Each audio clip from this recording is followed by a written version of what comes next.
They say the best revenge is living well. But I'll let you in on a little secret. The real best revenge is sitting across the dinner table from your enemies and letting them think they've already won. Welcome back to Dad's True Revenge. Grab your snacks, get comfortable, and remember, the people in these stories had every chance to behave themselves. They just chose wrong. Drop a comment, and be sure to subscribe. You're going to love it here. The thing about being rich is that nobody believes you when you look poor. I mean that literally. I drive a 2006 Toyota Tacoma with a crack in the passenger side mirror that I've been meaning to fix for 3 years. I wear a Casio watch, not ironically, not as some billionaire quirk. I just like it. It tells time. It doesn't need charging.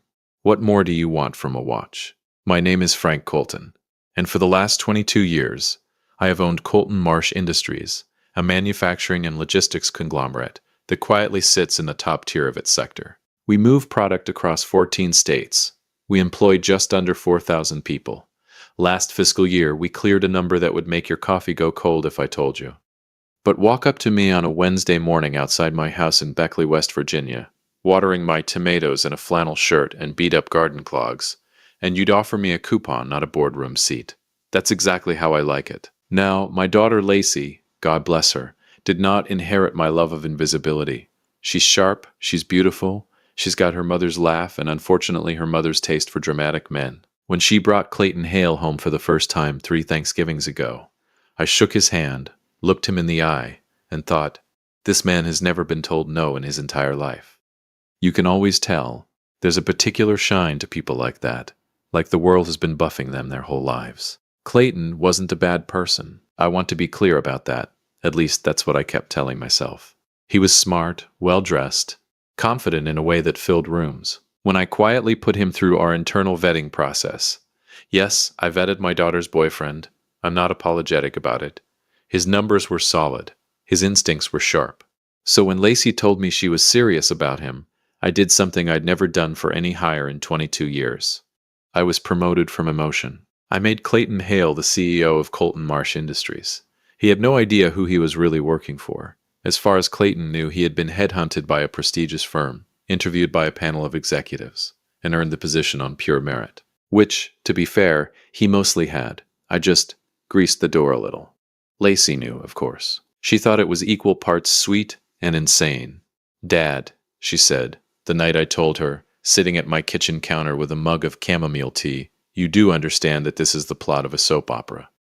I prefer to think of it as strategic family planning, I told her. She gave me the look.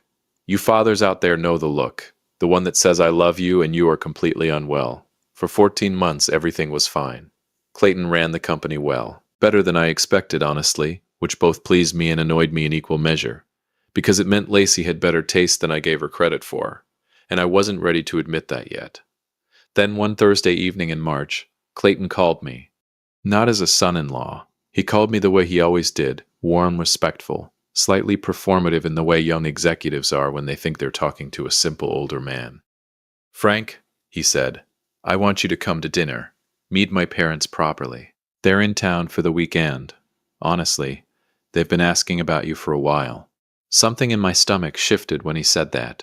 Not an alarm exactly. More like the feeling you get when a word sounds familiar but you can't quite place where you heard it. They've been asking about me, I said. Yeah, he said, and there was a half-beat pause that lasted just a little too long. You know how parents are. They want to know who their son married. I almost said no. My gut was speaking pretty clearly. But there is a version of me, the version that spent 30 years building something from nothing, the version that's been tested and come out the other side, that doesn't run from gut feelings. He walks toward them, slowly, with his hands in his pockets. Sure, I said. Tell me where. The restaurant was called Aldridge's, the kind of place where the menu has no prices, and the waitstaff introduces themselves by first name and makes eye contact like they've been trained to. I wore my cleanest flannel, on purpose. Clayton met me at the door, freshly barbered, wearing a jacket that probably cost more than my first car. He looked at my shirt, and to his credit, to his genuine credit, he didn't flinch. You look great, he said. I look like a man who found parking, I replied. He laughed. I didn't. Inside, Stuart and Norma Hale were already seated. Now, I need you to understand something about first impressions. In my experience, People who have done something wrong always overcorrect when they meet you.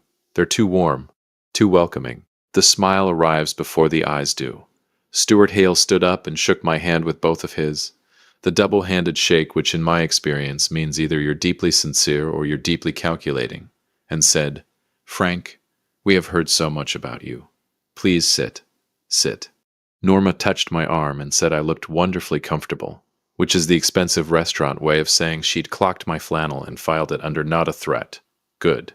We ordered. We made small talk. Clayton talked about the company, carefully the way he always did around me, keeping details vague out of what he thought was professional courtesy. Stuart asked about my little property in Beckley, which Lacey had apparently mentioned. I told him I grew tomatoes. He nodded the way people nod when they've stopped listening.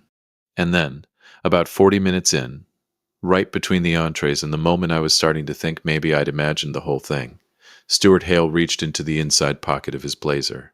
He pulled out an envelope, cream-colored, thick, the kind of envelope that doesn't come from a drugstore.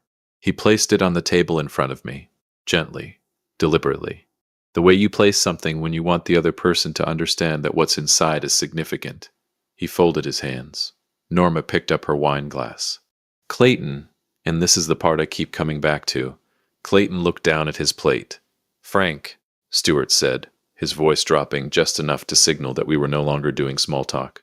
"We've been wanting to sit down with you for a long time. There are some things about the past, about your history, that we think deserve a conversation." I looked at the envelope. I looked at Stuart. I looked at Clayton, who was still studying his salmon like it owed him money. And I thought, there it is. 22 years of building, 22 years of silence, 22 years of believing that what happened with Victor Marsh stayed buried in the ground where I put it.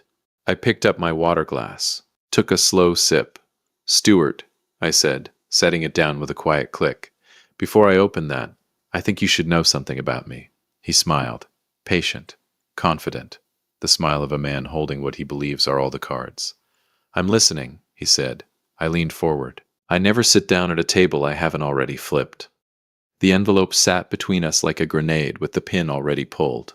And nobody at that table, not Stuart, not Norma, not even Clayton, knew which one of us was already holding the pin. If you've made it this far, do us one quick favor.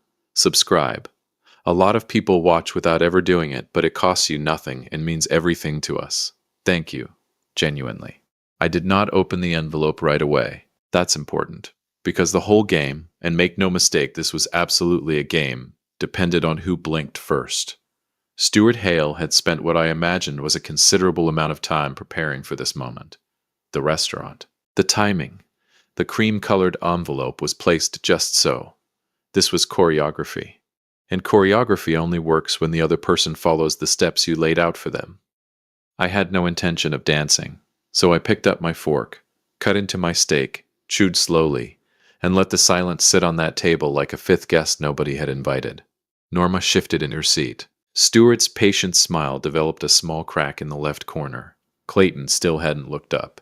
Finally, after what I counted as a very satisfying 45 seconds, I set my fork down, wiped my mouth with the cloth napkin, and reached for the envelope.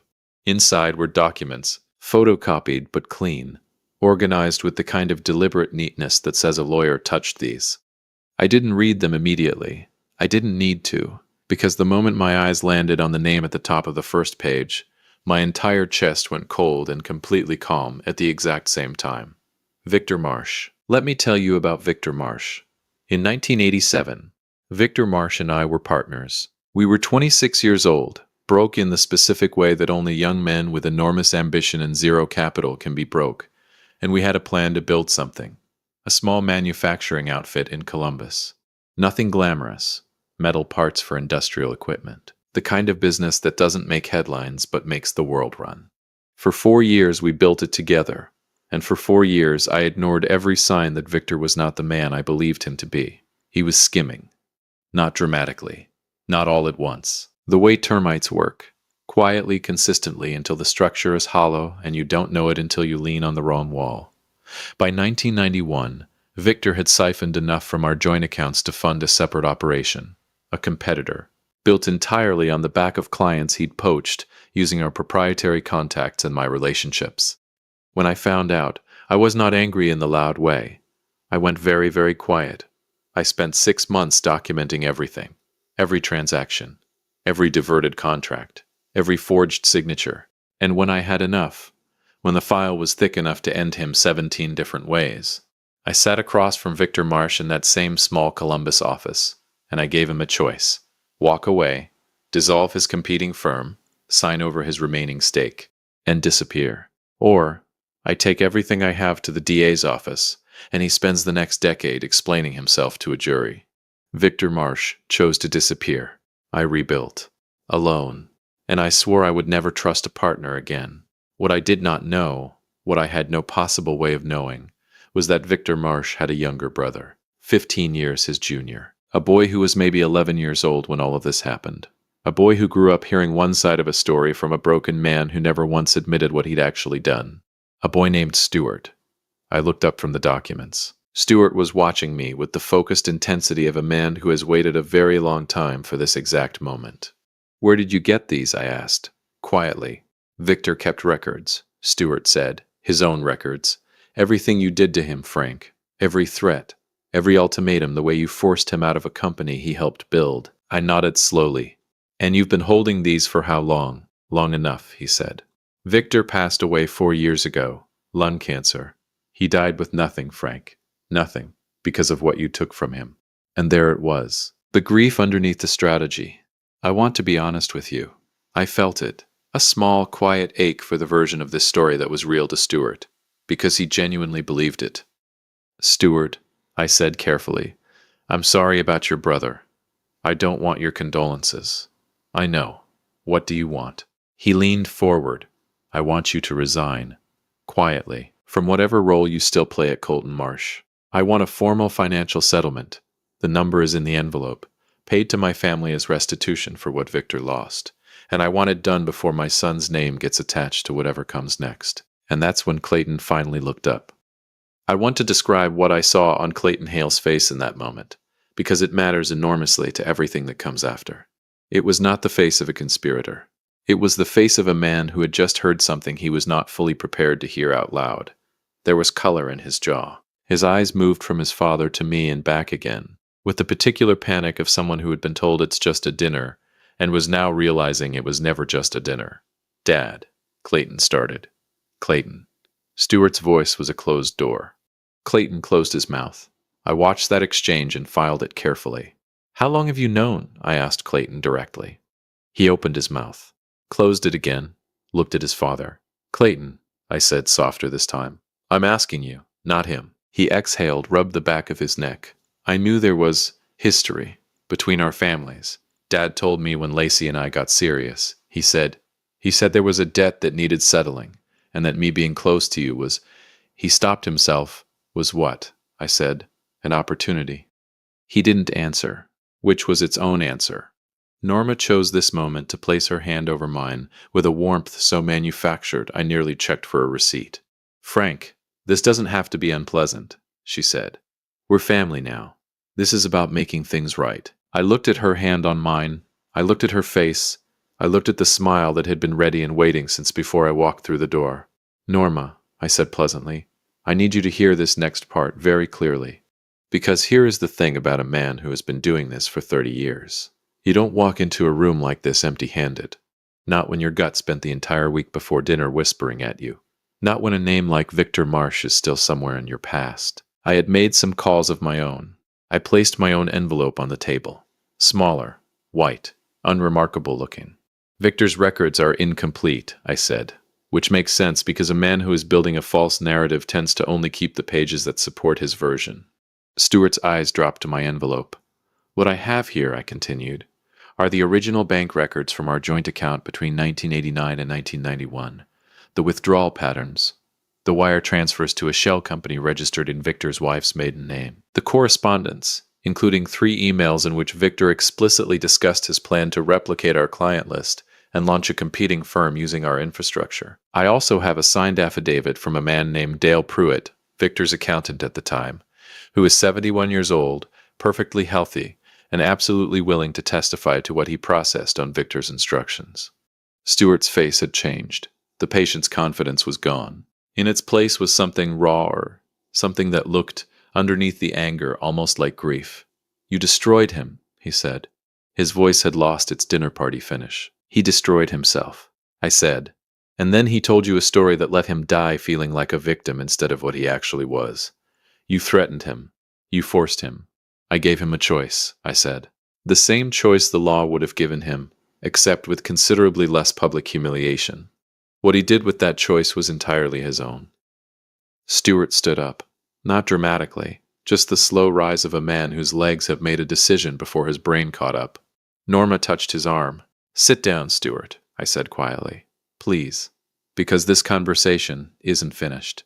And the part that's left, the part that actually matters, is about your son. And for the first time since I sat down, I saw something in his face that wasn't panic or performance or the rehearsed confidence of a man raised to expect the world to arrange itself around him. I saw something that looked remarkably like shame. Clayton, I said, I need to tell you something, and I need you to listen to me the way you would listen if I were just Frank, not your father-in-law, not some old man in a flannel shirt, just Frank. He nodded. Barely, but he nodded. I leaned forward. I know who you are. I've known since before you walked through my daughter's front door. And what I'm about to tell you is going to change every single thing you think you understand about your life for the last 14 months. The waiter appeared at the edge of the table. Can I interest anyone in dessert? He asked brightly. All four of us stared at him. He backed away slowly. Clayton Hale was about to find out that the quiet old man in the flannel shirt wasn't a guest in his world. He was the architect of it. And the blueprints were about to land on the table. If you've been listening for a while and want stories like this to keep coming, it really helps if you hit that like button and subscribe. 97% of people never do, but it's what keeps this whole thing running. So, thank you for real. I want to tell you something about the word reveal. People think a reveal is dramatic. They think it comes with raised voices and pointed fingers, and someone storming out of a room. They've watched too many movies. In my experience, the most devastating reveals happen in the quietest voices. The ones that don't need volume because the words themselves are heavy enough to pin a man to his chair without laying a single finger on him. I poured myself a glass of water, took a sip, set it down, and I began. Clayton, I said, what do you know about how you got your job? He straightened slightly. The CEO reflex, the automatic assembling of composure that I'd watched him deploy in boardrooms for over a year. I was headhunted, he said. Executive search firm. I interviewed with the board. It was a competitive process. It was, I agreed, completely legitimate. Your numbers were strong. Your instincts were good. I want you to hold on to that part because it's true, and it matters. What do you mean, you want me to hold on to that part? I mean, I said slowly, that the search firm that headhunted you was contracted by me. The board you interviewed with reports to me. The position you have held for the last 14 months. The one with the corner office on the 19th floor, and the car allowance and the salary that I know, because I approved it, exists inside a company that I own. Entirely. Have owned for 22 years. The frown deepened, then stopped. Then his face did something I can only describe as a slow system shutdown, like a computer that has been handed information that does not compute, and simply stops processing. He started. Frank Colton, I said. Founder and sole owner of Colton Marsh Industries. The Marsh in the name was Victor's. I kept it because I built this company on the lesson he taught me, and I never wanted to forget it. You have been running my company, Clayton, reporting to my executives, signing off on my contracts, sitting in a chair that I placed you in. Absolute silence. Stuart had sat back down at some point during this. I hadn't noticed when. He looked like a man watching a building he'd spent years constructing quietly fold in on itself floor by floor. Why? Clayton said. It came out younger than he intended, stripped of the boardroom finish, just a man asking a genuine question. Why would you do that? Norma made a sound that was somewhere between a gasp and a scoff. So this was all some kind of test. No, I said, turning to her, with a patience I want you to understand was completely genuine. This was me being a father. There's a difference. I gave Clayton a moment. Because what I just handed him was a lot of weight, and I'm not a cruel man.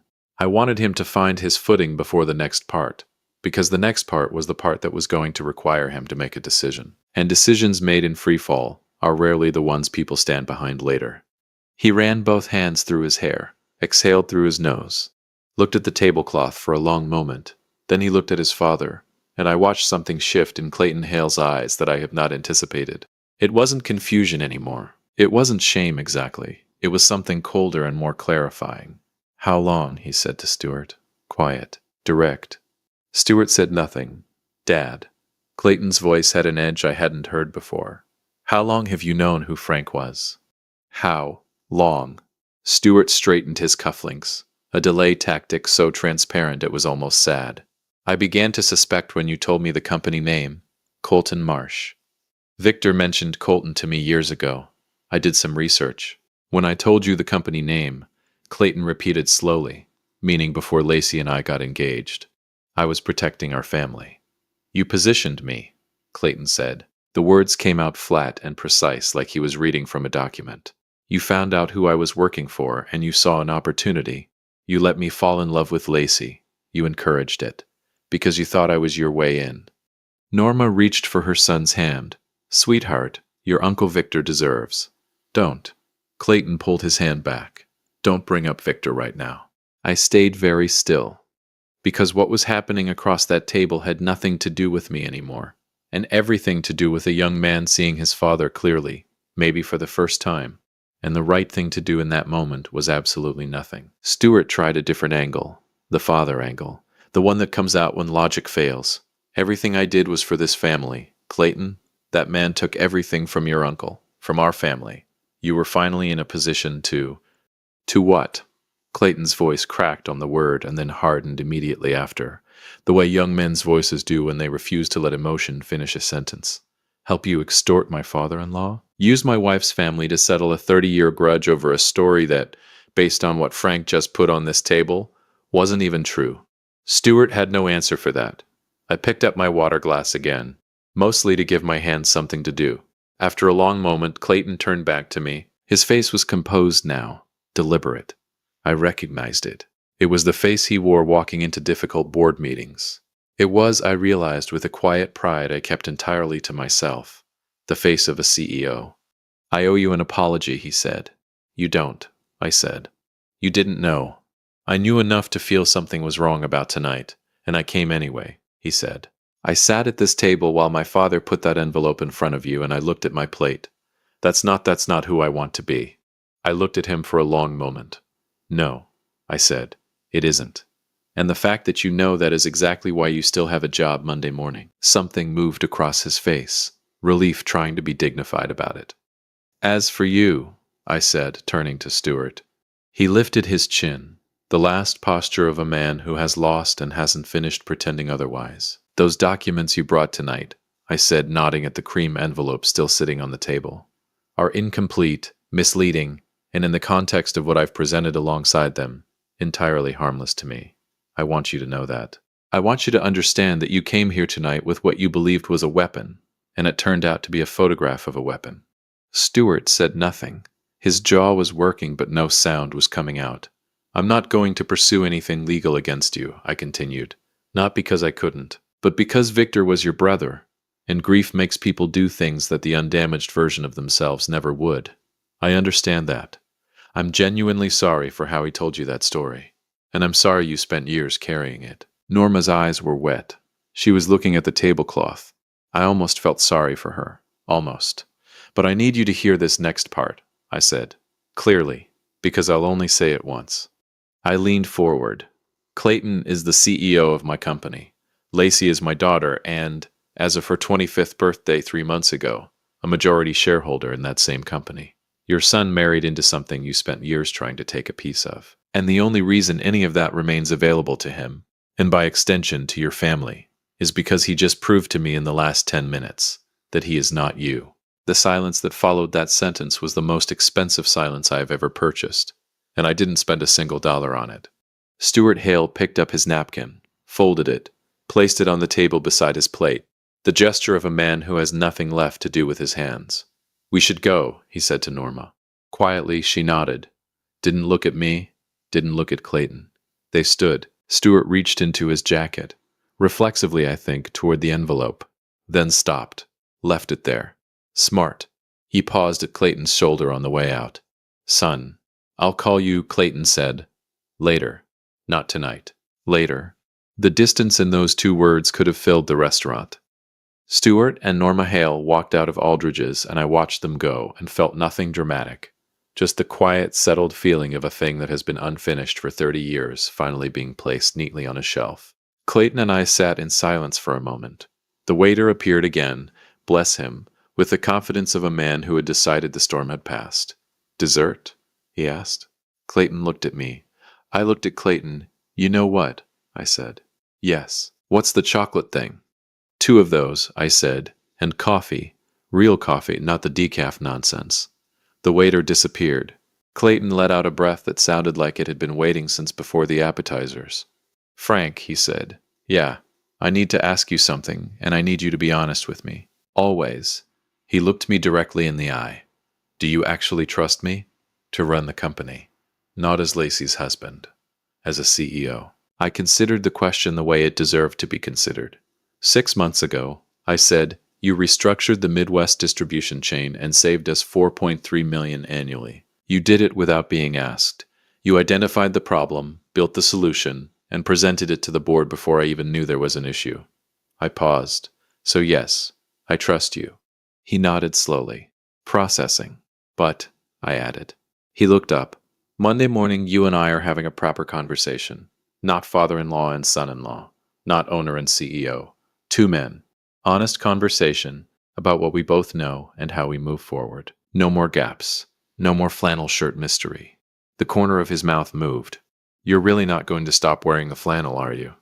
The flannel is non-negotiable, I said firmly. He laughed. A real one. The first real thing I'd heard from him all evening. The lava cakes arrived. We ate them. The chocolate was obscenely good. I made a note to tip the waiter generously on the way out, because honestly the man had earned it. I drove home in my 2006 Toyota Tacoma with the cracked passenger mirror. The city moved past the windows and I let it. I thought about Victor Marsh, the young man he was before greed got its hooks in him. I thought about Stuart, sitting somewhere tonight with a story he'd have to rebuild from the foundation up. I thought about Clayton driving home to my daughter, trying to figure out how to explain an evening that had rearranged his entire understanding of his own life. I thought about what it means to build something, not just a company. A way of moving through the world that means when someone finally comes for you, and someone always eventually comes for you, you are not caught off guard at a dinner table. You are already home. I pulled into my driveway, sat in the truck for a minute, looked at my house, modest, warm, lit from inside because Lacey had stopped by earlier and never remembers to turn off the kitchen light. My phone buzzed. A text from Clayton. I told Lacey everything. She says you're impossible and she loves you. Also, she says the flannel thing is embarrassing, and she agrees with me. I smiled at my phone in the dark. Typed back, tell her the flannel built her inheritance. I put the phone in my pocket. Got out of the truck. Walked up to my front door. Somewhere across the city, Stuart Hale was sitting with an empty envelope and a story with holes in it. And I was going home to my tomatoes. Some men build empires to prove something. Frank Colton built his to protect something. There's a difference. And tonight, finally, everyone at the table understood it. If you liked this story, join our community by hitting that like button and subscribing for more real, raw, and family-centered stories. And as always, thank you for being a part of this sphere.